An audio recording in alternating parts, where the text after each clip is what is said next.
స్తుతిస్తున్నాం తండ్రి. ఆమేన్. మంచిది. అపోస్తల కార్యములు 9వ అధ్యాయం 18వ వచనాన్ని చదువుతాం. అప్పుడే అతని కన్నుల నుండి పొరల వంటివి రాలగా దృష్టి కలిగి లేచి బాప్తిసం పొందెను. తరువాత ఆహారం పుచ్చుకొని బలపడెను.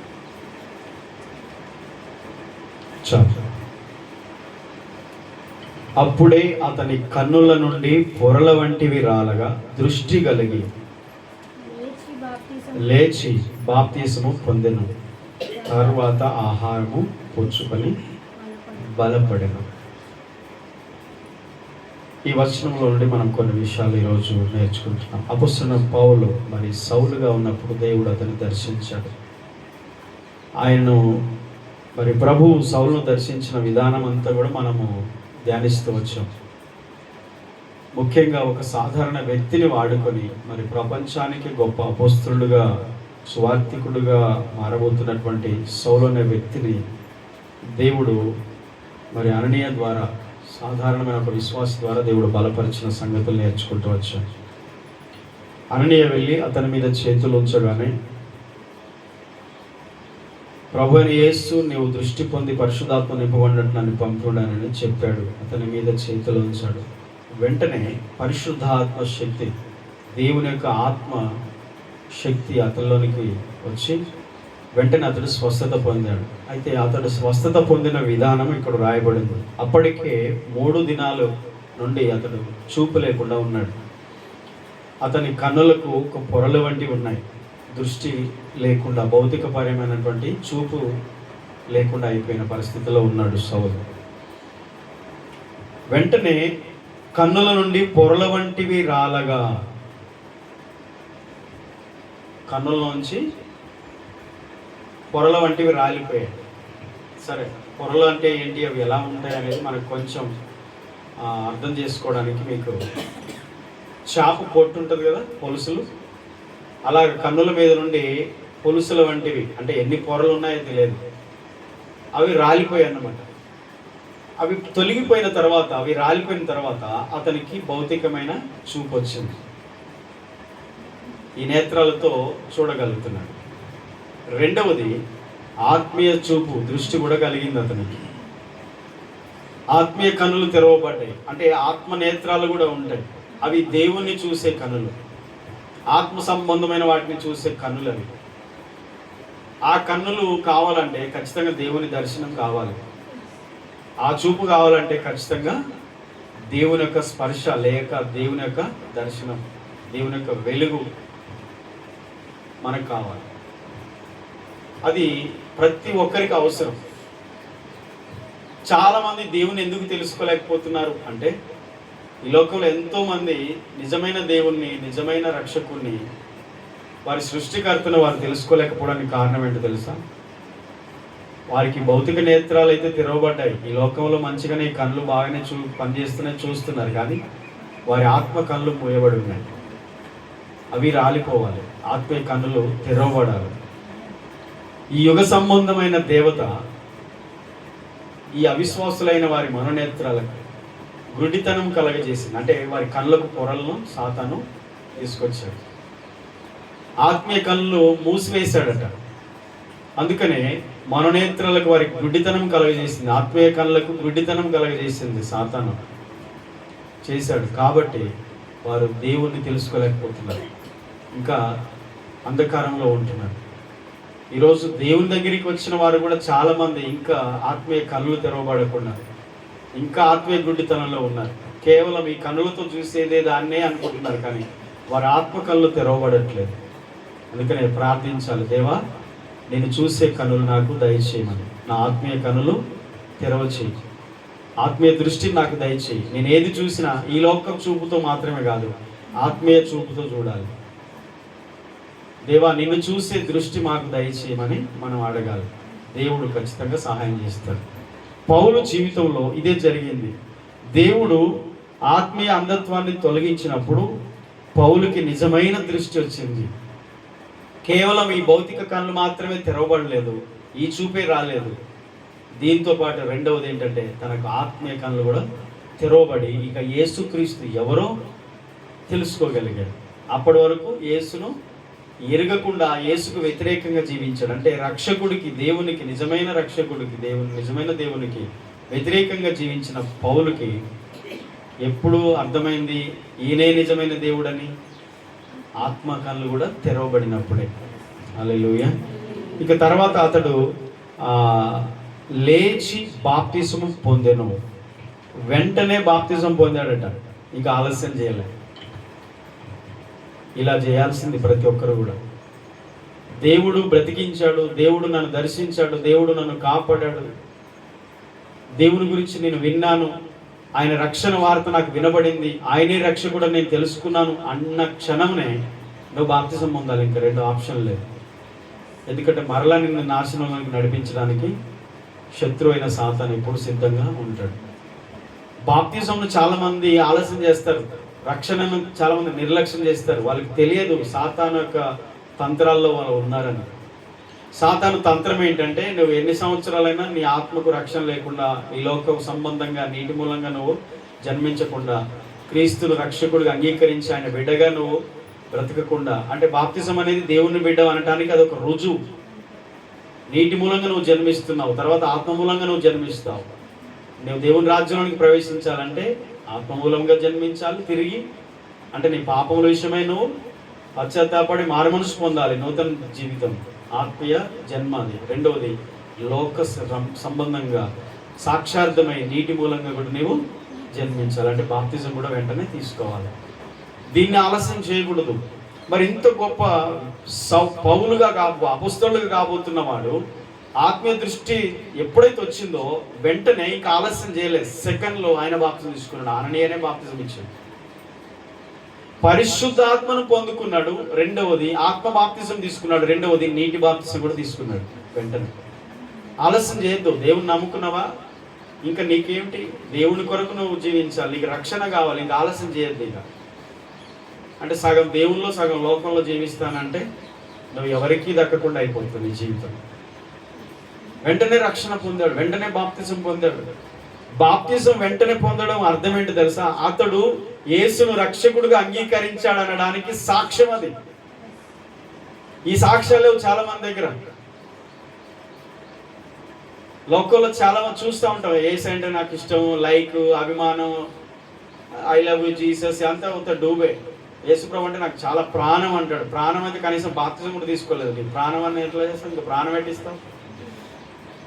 యేసును రక్షకుడిగా అంగీకరించడానికి బాప్తిజం అనేది నీకు ఒక సాక్ష్యానికి రుజువు. అది అతని విశ్వాసానికి సాక్ష్యం అంట.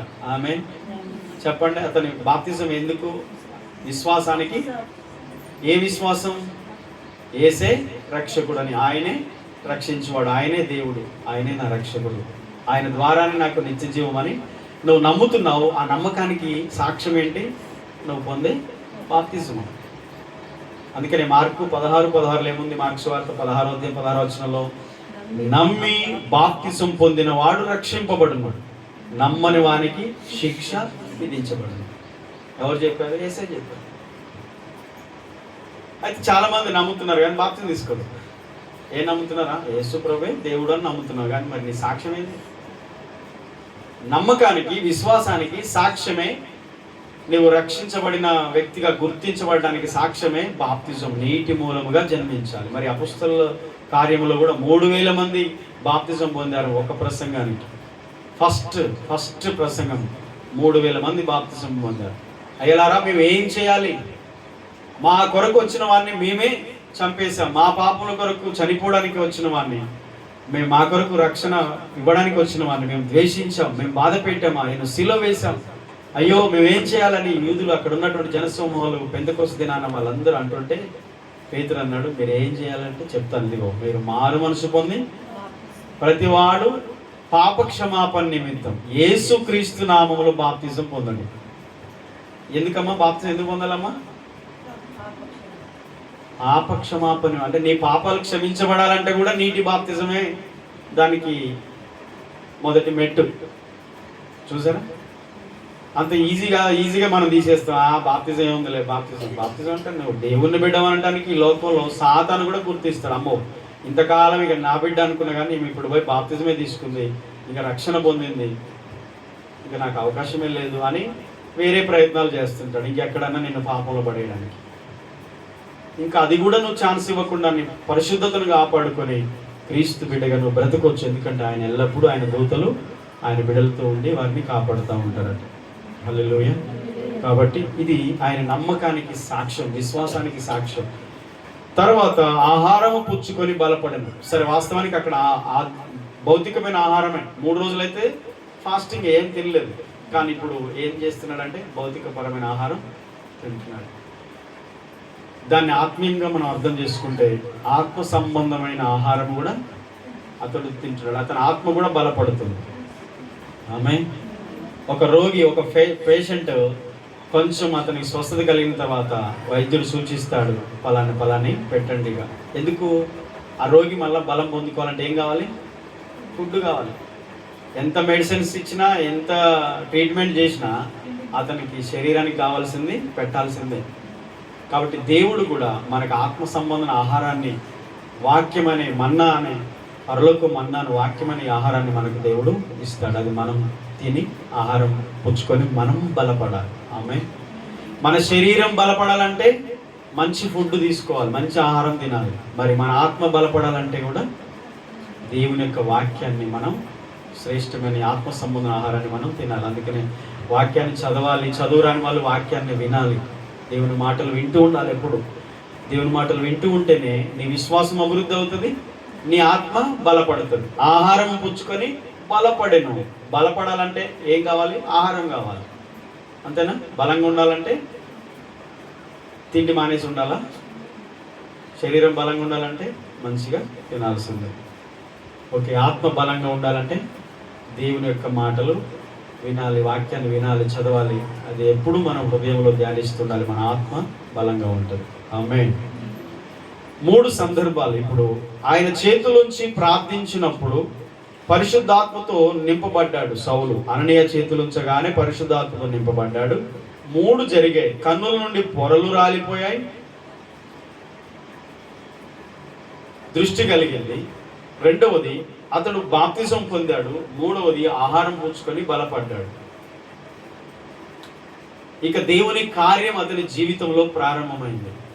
ప్రతి ఒక్కరు కూడా ఈ విషయాల్లో ఖచ్చితంగా ఏదైతే బైబిల్లో సూచించబడిందో, భక్తుల జీవితాలు ఏదైతే జరిగిందో అదే మనం అనుసరించాలి. పరిశుద్ధాత్మతో నింపబడడం అవసరమే. 2వది బాప్తిజం పొందడం అవసరమే, మన విశ్వాసానికి సాక్ష్యం. 3వది భౌతికపరమైన ఆహారమే కాదు, 3 పూటలు తినేస్తాం, కానీ మరి ఆత్మకు ఆహారాన్ని పెట్టాలి, అప్పుడే మన ఆత్మ బలపడుతుంది. ఓకేనా? అందుకని అపోస్తలుల సూత్రం ఏంటో తెలుసా? అపోస్తలు చెప్పిన 4 విషయాలు ఆదిమ సంఘం ఫాలో అయినాయి.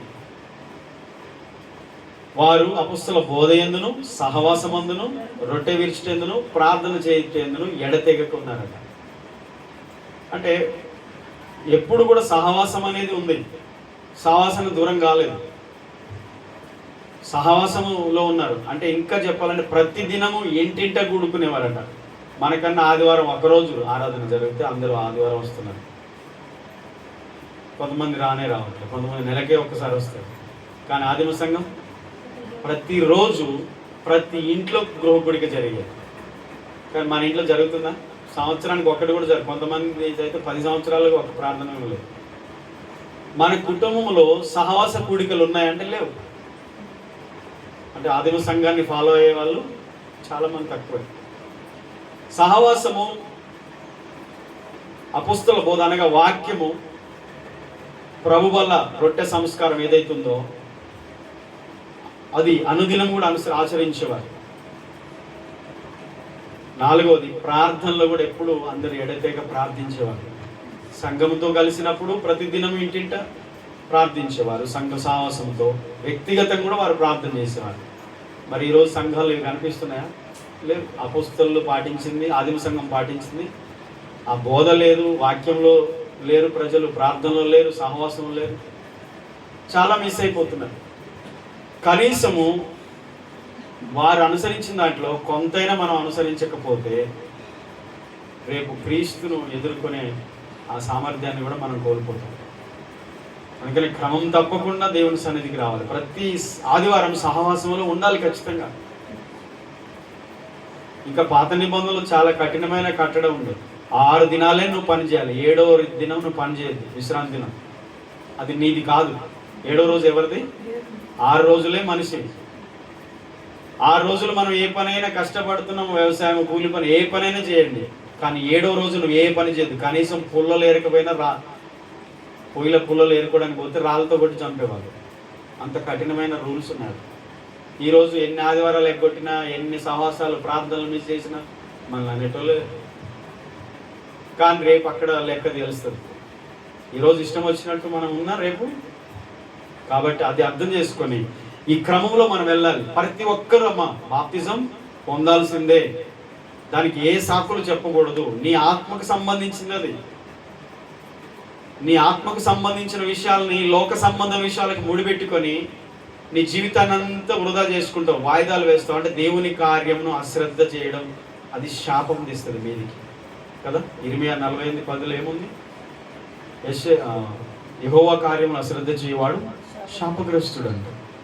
అది నీ ఆత్మకు సంబంధించిన దైవ కార్యం. అది పరిశుద్ధాత్మతో వెంటనే నింపబడ్డాడు. అంటే పరిశుద్ధాత్మతో నింపబడకపోతే నువ్వు ఈ లోకంలో దేవుని బిడ్డగా నిలబడలేవు. నీకు శక్తి సరిపోదు. నీకు దేవుని ఆత్మ బలం కావాలి. నీ బలం ఎంత? ఈ లోక సంబంధమైన బలము, ఈ లోక సంబంధమైన శక్తి, అధికారం అవి నిలవవు. కానీ దేవుని శక్తి, దేవుని అధికారం కావాలి. అది ఎవరి ద్వారా వస్తుంది? పరిశుద్ధాత్మ ద్వారా వస్తుంది. ఎన్ని శ్రమలైనా నువ్వు తట్టుకొని దేవుని కొరకు నిలబడాలంటే నీకు పరిశుద్ధాత్మ అభిషేకం కావాలి. అందుకనే ఆదిమ సంఘానికి చూసిన పరిశుద్ధాత్మతో నింపబడ్డాకనే వాళ్ళు సువార్త స్టార్ట్ చేశారు. తర్వాత స్టెఫన్ లాంటి వ్యక్తులు కూడా గమనిస్తే వారు పరిశుద్ధాత్మతో నింపబడి వంటలు చేసేవారు, వడ్డించేవారు కూడా, భోజనాల దగ్గర ఉండే వాళ్ళు కూడా పరిశుద్ధాత్మ నింపబడ్డప్పుడు గొప్ప కార్యాలు చేశారు, దేవుని కొరకు నిలబడతారు. ఇక్కడ సౌలు గొప్ప అపోస్తలుడు కావాలంటే స్టార్టింగ్ ఆయన అనుభవం ఏంటి? బాప్తిజం తీసుకోవాల్సిందే. ఎంత గొప్ప అపోస్తలుడైనా ఈ ప్రాసెస్లో వెళ్ళాల్సిందే. దేవునికి ఉండాల్సిన క్రమం ఇదే, దేవుడు పెట్టిన క్రమం ఇదే. మరి సంఘానికి ఇదే క్రమం అవసరం. కానీ మనకు అడ్డమైన క్రమాలు ఉంటాయి, ఎడ్డదిడ్డంగా వెళ్తాం. దేవుని కార్యాలు, దేవుని పద్ధతులు ఒకలాగా ఉంటే మనం ఒక పద్ధతిలో వెళ్తూ ఉంటాం. అప్పుడు ఫలాలు మనకి కనిపించవు. పరిశుద్ధాత్మ నింపబడ్డాడు, బలమైన ఆహారాన్ని పుచ్చుకున్నాడు, బలం పొందుతున్నాడు. అంటే అతనికి ఆత్మ సంబంధం ఆహారం కూడా అవసరం. ఈరోజు నాకు అవసరం లేదంటే, నాకు వాక్యంతో పనే లేదు అనుకున్న వాళ్ళ ఆత్మలో బలం ఉందన్నట్ట. వాళ్ళు ఆహారం తింటున్నారా? లేదు. అందుకని ఆహారము తీసుకోవాలి. అంటే వాక్యము, ప్రార్థన, సంఘ సహవాసము, బాప్తిసము, పరిశుద్ధాత్మ అభిషేకము, ఇంకా చెప్పాలంటే ప్రభు సంస్కారం అంటారు, ప్రభు వల్ల. తర్వాత సేవకుల యొక్క ప్రార్థన, ఆశీర్వాదం. చేతులుంచగా వారు పరిశుద్ధాత్మలో నింపబడ్డారు. సందర్భాలు ఎన్నో ఉన్నాయి, రిఫరెన్స్ చూపిస్తాను తర్వాత. ఇక్కడ అననీయ చేతులుంచగా సౌలు పరిశుద్ధాత్మలో నింపబడ్డాడు. సరే, ఇవన్నీ జరుగుతున్నప్పుడు ఒక కార్యం జరిగింది. ఏంటో తెలుసా? అతనికి విడుదల కలిగింది, అతనికి స్వస్థత కలిగింది, కన్నుల నుండి పొరలు రాలిపోయి, అంటే అంధత్వం తొలగిపోయింది. అంటే మనం క్రమములో ఉన్నప్పుడు దేవుని కార్యాలు కూడా మన జీవితంలో జరుగుతాయేమో. దేవుని పద్ధతిలో మనం వెళ్తున్నప్పుడు దేవుని యొక్క కార్యాలు కూడా మన జీవితంలో జరుగుతూనే ఉంటాయి. మరి మనం వాక్యం నుండి నేర్చుకుంటున్నాం, లోకం నుంచి ఏమీ నేర్చుకోవట్లేదు. కాబట్టి ఇది మనం అనుసరించాలి. ఇక పొరలు వంటివనే దాని గురించి ఒక 2-3 మాటలు చెప్పి నేను ముగిస్తాను. ఏమన్నాడంటే, ఇక్కడ ఏమని రాయబడింది? అతను కన్నుల నుండి పొరల వంటివి రాలగా దృష్టి కలిగిందంట. పొరల వంటివి అనగా నిజంగా సౌలుకు దృష్టితో పాటు ఆత్మీయ దృష్టి కూడా వచ్చిందని నేర్చుకున్నాం. పొరలు అనగా పొలుసుల వంటివి. ఒక చెప్పాను ఇంతకుముందు, చేప పొలుసులు పొట్టుల్లాగా అవి తెల్లగా ఉండి రాలిపోయాయి. అవి ఎప్పుడైతే పోతున్నాయో అతని చూపు 2 రకాలుగా ఆత్మీయ దృష్టి వచ్చింది, భౌతికమైన దృష్టి కలిగింది. ఇంతకీ పౌలు యొక్క పొలుసులు ఏంటి, తర్వాత మన కళ్ళకున్న పొరల పొలుసులు ఏంటో కూడా మనము దీన్ని ధ్యానిస్తున్నప్పుడు అర్థం చేసుకోవాలి. పౌలుకున్న అయితే చెప్తాను, ఆ తర్వాత మనకే ఉన్నాయో కూడా అర్థమవుతుంది. పౌలు గురించి నేర్చుకుంటాం. మొదటిది ఏంటంటే అతని కనుల నుండి రాలిన పొరలలో మొదటిది అవిశ్వాసం అనే పొలుసు. ఏ పొలుసు, ఏ పొర ఉంది? అవిశ్వాసం అనే కళ్ళకు ఆ పొర ఉంది. ఎంతైనా క్రీస్తును చూసే నమ్మే ఆయన గురించి ఎంత విన్నా అప్పటికే ఆదిమ సంఘం చరిత్ర ఉంది. అప్పటికి చూస్తూనే ఉన్నాడు సంఘాన్ని. క్రైస్తవం విజృంభిస్తుంది. దేవుని బిడ్డలు అనేకులు రక్షణ పొంది క్రీస్తును రక్షకుడిగా అంగీకరిస్తున్నాడు. ఇవన్నీ తెలుసు ఆయనకు. అపోస్తలులు కూడా యేసయ్యతో ఉన్న వాళ్ళని కూడా చూస్తూనే ఉన్నాడు. ఈయన చిన్నవాడైనా పెద్ద పెద్ద వాళ్ళు ఉన్నారు, పేతురు, యోహాను, అప్పటికే ఉన్నటువంటి పెద్దలందరినీ కూడా చూస్తున్నాడు. ఇటు రక్షించబడిన సంఘం, వేల మంది ప్రజలు క్రీస్తుని అంగీకరిస్తున్నారు, వారిని చూస్తున్నాడు. ఇన్ని కార్యాలు జరుగుతున్నాయి, అద్భుతాలు జరుగుతున్నాయి, ఎన్నో కార్యాలు జరుగుతున్నాయి, చూస్తున్నాడు. కానీ నమ్ముతున్నాడా? విశ్వాసం ఉంచాడా? అది అతనిలో ఉన్న అవిశ్వాసం అనే పొర క్రీస్తును చూడకుండా అడ్డుకుంది. ఈరోజు యేసయ్యను చూడకుండా మనకు అడ్డుగా పడే అవిశ్వాసం అనేది మన జీవితంలో ఉంటుంది. అదొక పొర లాంటిదే. అవిశ్వాసం అనేది దేవుని చూడకుండా నీకు ఒక పొరగా అడ్డుగా ఉంది. అది ఆ పొరలు పొలుసులు తొలగిపోనుగాక. అవి తొలగినప్పుడు నిజంగా దేవుని యందు విశ్వాసం మనం ఉంచగలుగుతాం. అంటే దేవుడు ఎవరో తెలుసుకోగలుగుతాం. చాలా మంది ప్రార్థన చేస్తారు కానీ మరలా అవిశ్వాసంతోనే ఉంటారు కదా. అది సహజంగా మన జీవితంలో ఎదురయ్యే పరిస్థితే. ఎందుకంటే మనలో ఉన్న విశ్వాస లోపం కావచ్చు, కొన్నిసార్లు పరిస్థితుల ప్రభావం కావచ్చు. అవి ఏం చేస్తాయంటే ఎంతగా దేవుణ్ణి మనం నమ్మకుండా చేస్తాయి. అంటే దేవుడు ఎంత గొప్పవాడో తెలుసు కానీ ఆయన ఏం చేయలే అని అనుకుంటాం. అంటే ఆయన చేస్తాడనే నమ్మకం మనకు ఉండదు. ఆయన ఎవరో తెలుసుకోకుండా మనలో అడ్డగించే ఒక పొలుసు లాంటిది పొర ఏంటో తెలుసా? అవిశ్వాసం. మరి చాలామంది అవిశ్వాసంతోనే ఉంటారు ఇప్పటికీ. విశ్వాసలే కానీ విశ్వాసం ఉండదు. ఏముంటుంది? అవిశ్వాసం ఉంటుంది. అవిశ్వాసం అనేది పోతే దేవుల్లో మనకు విశ్వాసం అనేది కలుగుతుంది. మరి దేవుడు నిజంగా పౌలు జీవితంలోంచి అవిశ్వాసము, అపనమ్మకం అనే పొరను తొలగించాడు. అప్పుడే క్రీస్తు ఎవరో, మెస్సయ్య ఎవరో తెలుసుకున్నాడు. అప్పటి వరకు యేసే క్రీస్తు అని, యేసయ్యే ఆ మెస్సయ్య అని, రాబో మెస్సయ్య ఈయనే అని నమ్మలేకపోయాడు. ధర్మశాస్త్రం తెలియదా? తెలుసు. మెస్సయ్య వస్తాడని ప్రవక్తలు ప్రవచించారు. చివరి మలాకి ప్రవక్త కూడా ప్రవచించాడు. మెస్సయ్య వస్తాడని ఎంతో మంది భక్తులు ప్రవచనాలు ఉన్నాయి. ఆయన రాకడ గురించి ప్రవచనాలు ఉన్నాయి. అన్నీ తెలియదా పౌలుకి? సౌలుగా ఉన్నప్పుడు తెలుసు. ధర్మశాస్త్రం అంతా తెలుసు ఆయనకు. కానీ నమ్మాడా? ఈ యేసయ్యే ఆ మెస్సయ్య అని నమ్మాడా? నమ్మలే. ఎప్పుడు నమ్మాడు? కళ్ళ పొరలు తొలగిపోయినప్పుడు నమ్మాడు. ఫస్ట్ అవిశ్వాసమైన పొర తొలగిపోయినప్పుడు అప్పుడు తెలుసుకున్నాడు, అప్పుడు నమ్మాడు. ఆమేన్. రెండవది ఏంటంటే మత అంధత్వం అనే పొర ఉంది. ఈ మత అంధత్వం ఏంటంటే మత పిచ్చి గలవాడు కదా, బాగా మత పిచ్చి ఉంది. ఆ మత మత్తులో ఏం చేశాడంటే వీళ్ళందరూ మా ధర్మశాస్త్రానికి, మోషేకు మాకు వ్యతిరేకంగా వీళ్ళు ఏదో చేస్తున్నారని చెప్పేసి క్రైస్తవులు చంపడం స్టార్ట్ చేశాడు. అంటే సత్యాన్ని గ్రహించలేని స్థితి. ఆ మత అంధత్వం ఏంటంటే ఆచారాలు, సాంప్రదాయాలు ఉన్నాయి కానీ సత్యాన్ని మాత్రం చూడలేకపోయాడు. సత్యాన్ని చూడట్లేదు, ఆచారాలు పాటిస్తున్నాడు, నిష్టగా ఆచారాలు చేస్తున్నాడు కానీ అసలు క్రీస్తు ఎవరో తెలుసుకోలేకపోతున్నాడు. మనం చాలాసార్లు ఈ విషయాలు మాట్లాడుకుంటాం. క్రిస్మస్ పండుగ ఎవరు బాగా చేస్తారు? ఎవరు గ్రాండ్గా చేస్తారు?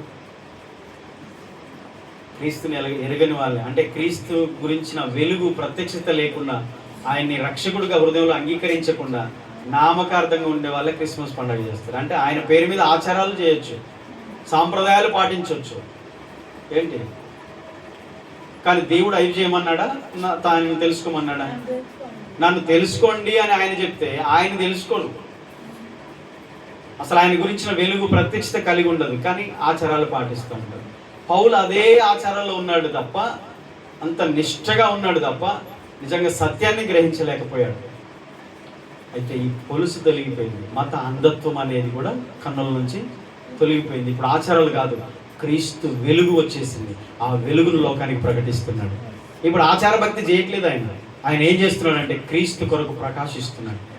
అందుకనే అంధత్వంలో నుండి రావాలి, ఆచారం నుంచి బయటికి రావాలి, ఆ మతం మత్తులో నుంచి బయటికి రావాలి, సాంప్రదాయాల నుంచి బయటికి రావాలి.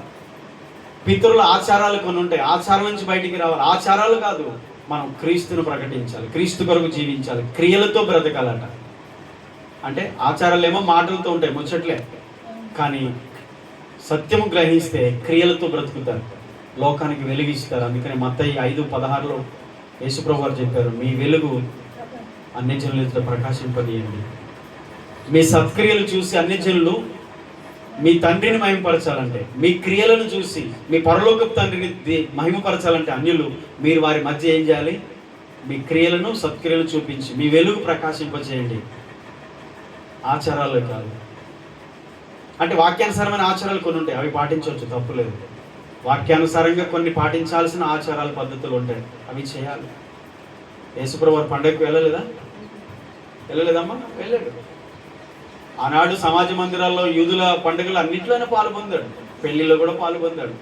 వాక్యానుసారమైనవి, మేలైనవి, ప్రజలకు క్షేమము కలగజేసేవి, దేవునికి మహిమ తెచ్చేవి కొన్ని ఆచారాలు ఉంటాయి, అవి మనం పాటించవచ్చు, తప్పులేదు. దేవుని సన్నిధి తీసుకురావాల్సిన అర్పణల విషయంలో, దేవుని మందిరాల్లో సేవ చేయాల్సిన సేవా విధి విషయాల్లో చాలా ఉంటాయి. అవి వాక్యానుసారమైన ఏవైతే బైబిల్లో ఉన్నాయో అని మనం పాటించవచ్చు. కానీ వాక్యంకు సంబంధం లేకుండా కొన్ని ఉంటాయి, చూసారా? అవి మనం చేయాల్సిన అవసరం లేదు. మూడవ పోలిక ఏంటో తెలుసా? గర్వం. సౌలుకున్న గర్వం ఎలాంటిదంటే, తనను తానే నీతిమంతుడుగా భావించాడు, స్వనీతిపరుడు. ఈ స్వనీతిపరులు ఎలా ఉంటారంటే స్వాతిశయ పూర్ణులు వీళ్ళు. అంటే వీరికి వీరే అతిశయిస్తూ ఉంటారు. స్వాతిశయం, స్వనీతి అంటే తామే నీతిమంతులు అనుకుంటూ ఉంటారు కదా. శాస్త్రులు, పరిచయులు పరిస్థితి అదే కదా. యేసు ప్రభు వారిని పాపుల ఇంట్లోకి పోయాడు, ఈయన వాళ్ళతో కూర్చొని భోజనం చేస్తున్నా అన్నారట. అప్పుడు ఆయన ఏమన్నాడు? నేను పాపుల్ని పిలవచ్చాను, నీతిమంతులు అని అనుకునే వాళ్ళ కోసం నేను రాలేదు, నేను పాపుల కోసం వచ్చాను. రోగికే వైద్యుడు అవసరం. డాక్టర్ ఎవరికి అవసరం? రోగికే అవసరం. ఆరోగ్యము గలవానికి వైద్యుడు అవసరం లేదు కదా అని చెప్పాడు. అంటే అర్థం ఏంటి? ఎవరైతే మేము పాపులమని అనుకున్నారో, పాపము అని గ్రహిస్తున్నారో వారికి నేను అవసరం. మేము నీతిమంతులమని, పాపములో ఉండి నీతిమంతులమని అనుకునే ఈ స్వనీతి పరులకు కొరకు నేను రాలేదు. వీళ్ళు వేషధారులు, వీళ్ళు నరకానికి వెళ్ళేదాకా కూడా, నరకంలో పడి కాలిపోయేదాకా కూడా ధనవంతుడికి ఎప్పుడు వచ్చింది స్పృహ? పాతాళములో పడి మంటలో కాలుతున్నప్పుడు వచ్చింది. అయ్యో ఈ వేదనకరమైన స్థలానికి ఇంకా నా సహోదరులు ఉన్నారు, వారు రావద్దునైనా లాజర్ను పంపని అప్పుడు చెప్తున్నాడు. అంటే అప్పటి వరకు ఏమనుకున్నాడు? మనుషుల్లో కూడా ఇది ఉంటుంది. సౌలు అదే అనుకొని తానే నీతిమంతుడు, తాను చేసేదే సరైనది, తానే కరెక్ట్ అనుకొని ఇతరులు బాధ పెట్టడం స్టార్ట్ చేశారు. చాలామంది గర్విష్ఠులు అలాగే ఉంటారు. వారు స్వనీతి పరులై ఉండి, స్వాతిశయ పూర్ణులై ఉండి, ఇతరులను తక్కువగా చూస్తూ వారే భక్తి పరులని, వారే నీతిమంతులని, వారే పరిశుద్ధులని, వారే పైనుంచి ఊడిపడిన దూతలని భావిస్తూ భ్రష్టులు అయిపోతూ ఉంటారు, భ్రమలు బ్రతుకుతూ ఉంటారు. ఆ భ్రష్టత్వం అనేది గర్వం నుండి వస్తుంది. ఆ గర్వము దైవభక్తి విషయంలో అది లూసిఫర్ చేసిన పొరపాటే. ఇక తాను మహోన్నతుని స్థానంలో ఉన్నాను అనుకున్నాడు, కొంచెమే తక్కువ, ఇంకా నేను మహోన్నతుని స్థానంలో కూర్చుండాలి అని అనుకున్నాడట.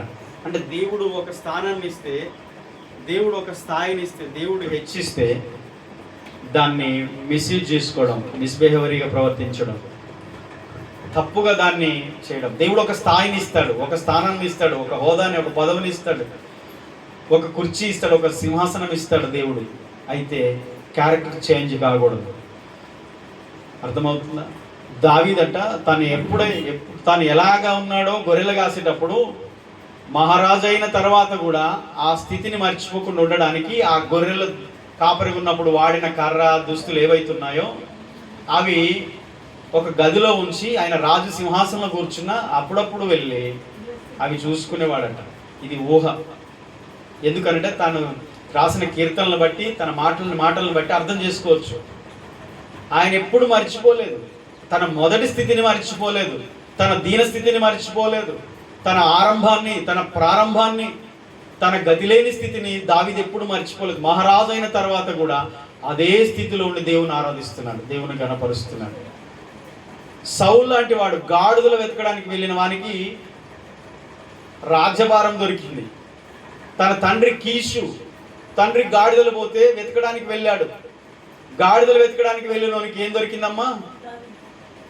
రాజు అయ్యే అవకాశం దొరికింది. అంటే ఉచితంగా వచ్చినప్పుడు కొన్నిసార్లు వాటి విలువ తెలుసుకోక చాలామంది పొరపాటు పడతారు. అలా చేయకుండా జాగ్రత్త పడాలి. దేవుడు చాలాసార్లు అలా హెచ్చిస్తాడు, గణపరుస్తాడు. కానీ ఎప్పుడు కూడా మన మొదటి స్థితిని మర్చిపోకుండా జాగ్రత్త పడాలి. హల్లెలూయా. ఎందుకు స్పెషల్ అనుకుంటారంటే, ఒక చిన్న స్టోరీ గుర్తొచ్చింది నాకు.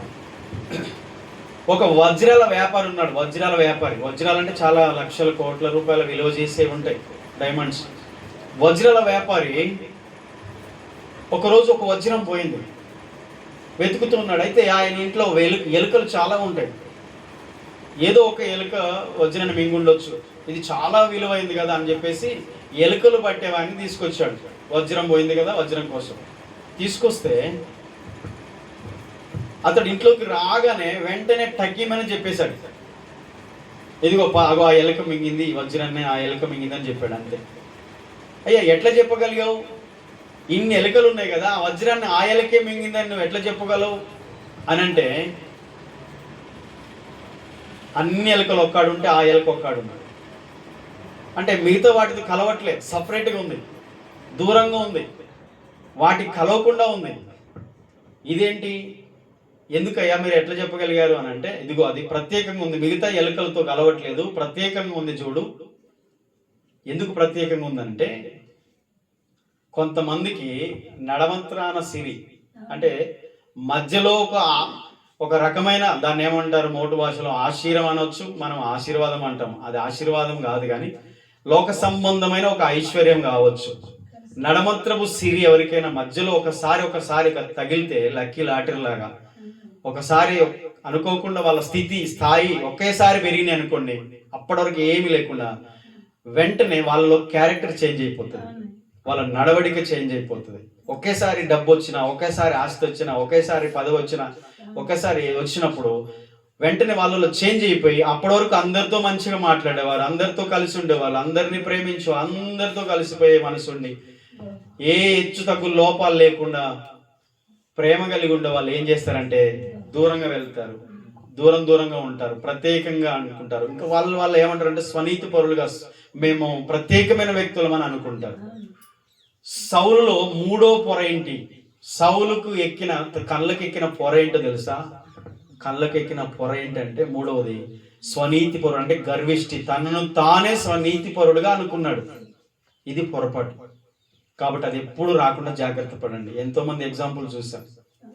సౌలు రాజు విషయం చెప్పాను నేను, మధ్యలో అది కట్ అయింది. అది కూడా అదే పరిస్థితి. దాన్ని సరైన విధంగా రాజుగా తను ప్రవర్తించాలి. ఇష్టం వచ్చినట్టు జీవించాడు. కొంతకాలానికి ఆ రాజు సింహాసనం పోగొట్టుకున్నాడు. దావీదుకి ఆ సింహాసనం వచ్చింది. కాబట్టి అది రావడం ఎంతో, పోవడం కూడా అంతే ఉంటుంది, జాగ్రత్తగా ఉండకపోతే. చివరిది చెప్పి ముగిస్తాను. ద్వేషం అనే పొలుసు కూడా. ఏంటి ఆ ద్వేషం అంటే, ఇతరులను